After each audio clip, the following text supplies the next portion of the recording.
ये बात जानते हैं कि मनीष जी को करीब 1 साल से गिरफ्तार किया हुआ है। उनके खिलाफ कोई सबूत अदालत में पेश नहीं कर पाए हैं। आज नहीं तो कल मनीष जी निर्दोष साबित होंगे और रिहा होंगे। ये बात केंद्र सरकार भी जानती है।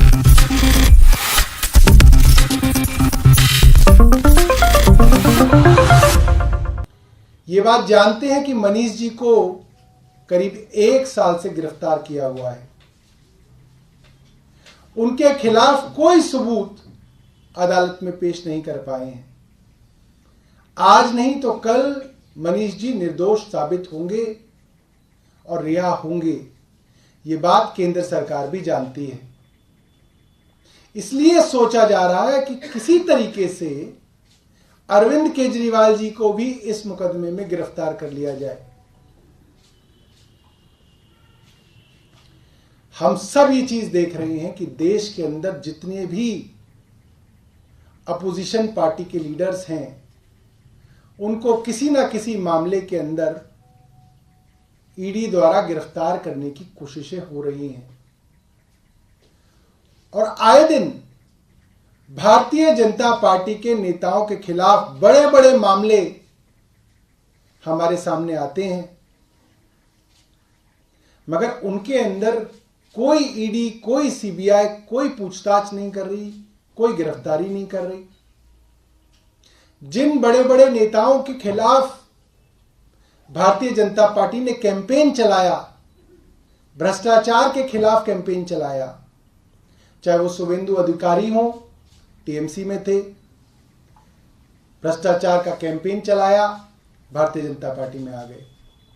मुकुल रॉय हो, कैंपेन चलाया गया, कहा गया मुकदमे किए जाएंगे, वो भी भारतीय जनता पार्टी में आ गए, सब मामले समाप्त हो गए।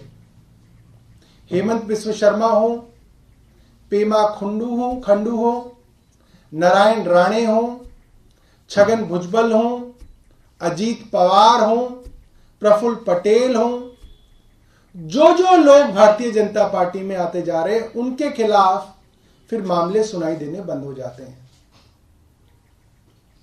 ये पूरा का पूरा मामला राजनीतिक है और अरविंद केजरीवाल जी को लोकसभा की कैंपेन से रोकने के लिए प्रायोजित है। धन्यवाद। सौरभ जी, पहली बार जब ईडी का समन आया था, उसके जवाब में आप लोगों ने ये पूछा था कि किस हैसियत से बुला रहे हैं, लेकिन ये भी कहा था 5 राज्यों में चुनाव होने वाले हैं।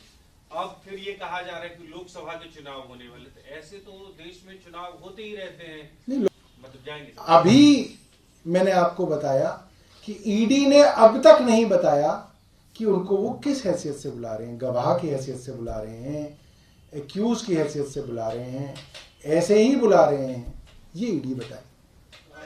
कानूनी किस तरह की आपको राय मिली है, क्योंकि एक सीमा तक ही आप नोटिस के ऊपर ना जाए, तो क्या कब तक स्किप किया जाएगा? कानून चल ही कहाँ रहा है, तो पूरी की पूरी राजनीति चल रही है, कानून से काम चल ही कहाँ रहा है। ऐसा कानून कहीं देखा है आपने कि जो आदमी एक्यूज्ड हो, ईडी सीबीआई के मुकदमे चल रहे हों, वो आदमी भारतीय जनता पार्टी में आ जाए और फिर सारे मामले खत्म हो जाए? ये कानून में कहाँ लिखा है? मुझे तो इस देश का कानून ऐसा नहीं मालूम कि ऐसा था। और मैं तो आपको एक नहीं दर्जनों उदाहरण दे रहा हूं। सीबीआई ईडी के मुकदमे हुए, पूरी की पूरी भारतीय जनता पार्टी की कैंपेन चली और वो फिर भारतीय जनता पार्टी में आ गए, उनके यहां उप मुख्यमंत्री बन गए, उनके यहां मुख्यमंत्री बन गए और फिर वो सारे के सारे मामले शांत हो गए। तो कानून मुझे नहीं मालूम कि ऐसा कानून कौन से देश के अंदर है।